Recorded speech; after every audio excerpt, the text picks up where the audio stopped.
When he was 10 years old, Eleazar Hernandez was taken by his parents from their home in Mexico to Arizona, and he built a life there.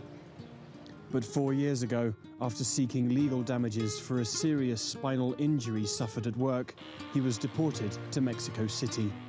He says his return to the Mexican capital has been one of the hardest experiences of his life. This city is very brutal, and it was terrifying when I first arrived. The slightest fault in my accent, and the locals knew that I am not from here. I have been robbed many times, and work is hard to come by, because potential employers call me a traitor to my homeland for having left. I am not from here. Now, as Donald Trump threatens to cancel the Deferred Action for Childhood Arrivals program, sparking protests by immigrant communities, more than 600,000 young dreamers living and working in America could share Eleazar's fate. Introduced under President Barack Obama, the scheme protects from deportation individuals who entered the US illegally as children and allows them to work. Trump has said he is fairly close to a deal with congressional leaders, but is insisting that massive border security will be included in any deal to preserve the dreamers' rights. Trump's deported dreamers arrive through these sliding doors in Mexico City Airport. For many, it is their first real experience of Mexico.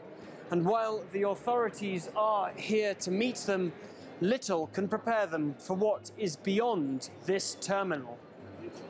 Maria Usueta is a member of a human rights group that greets the deportees.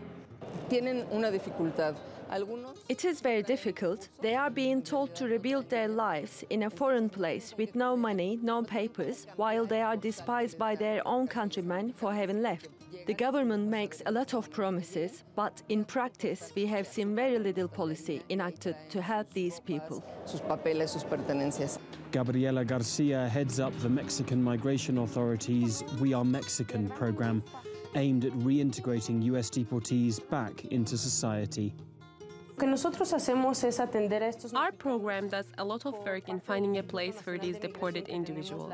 Every individual is encouraged to keep in touch with us in order to offer them support. Mexico wants the best for its citizens, and we are devoted to helping them find success in their native country.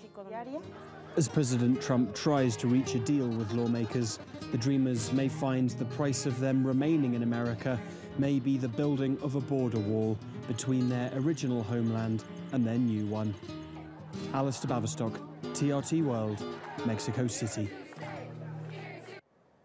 So that is how ending DACA could affect individuals, but scrapping the program could also have an adverse effect on the US economy.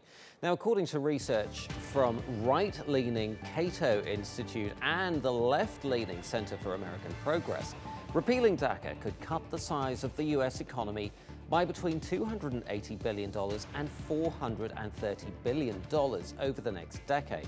Now, a smaller workforce would mean losing $60 billion in tax revenues, and then there's the cost of deporting illegal immigrants themselves. That could be around $7.5 billion.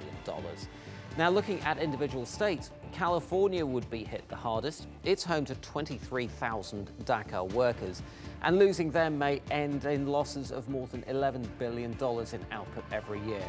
And Texas could lose $6 billion each year, and New York could be down by $2.4 billion. So let's take a closer look at DACA with TRT World's editor-at-large, Craig Copetas, who's in London today. Great to see you up there in London, Craig. Let's talk about public support for DACA. How much of it is there in the US right now? Well, not a lot for throwing them out. DACA has become a spectator sport in the United States, and every poll seems to suggest that no more than 12% of those surveys actually want to deport these young dreamers. The numbers that you mentioned are staggering. $60 billion in lost taxes, close to $8 billion just to deport them. This is insanity. And Trump apparently has realized this, but he has isolated a great deal of his base by saying he wants to help the dreamers. Summarising the politics of all this, Craig, how likely does it look like DACA will actually be repealed? They're going to make a deal, but make no mistake about it, they have a lot of work to do before any deal is done. This deal is not close to being concluded. There is no general consensus, but it's going to take some time. Remember, as the report pointed out, the people who have been deported, America is their home. This is all they know. In many instances, these individuals don't even speak Spanish or whatever language was coming from their home country. This is a terrible thing, repealing DACA. And by the way, it has some real ripple effects over here on this side of the Atlantic as well. Well, I was going to ask you about that. I mean, where you are, of course, immigration was a big factor in the Brexit vote last year. How do attitudes and policies differ on immigration between the US and the UK?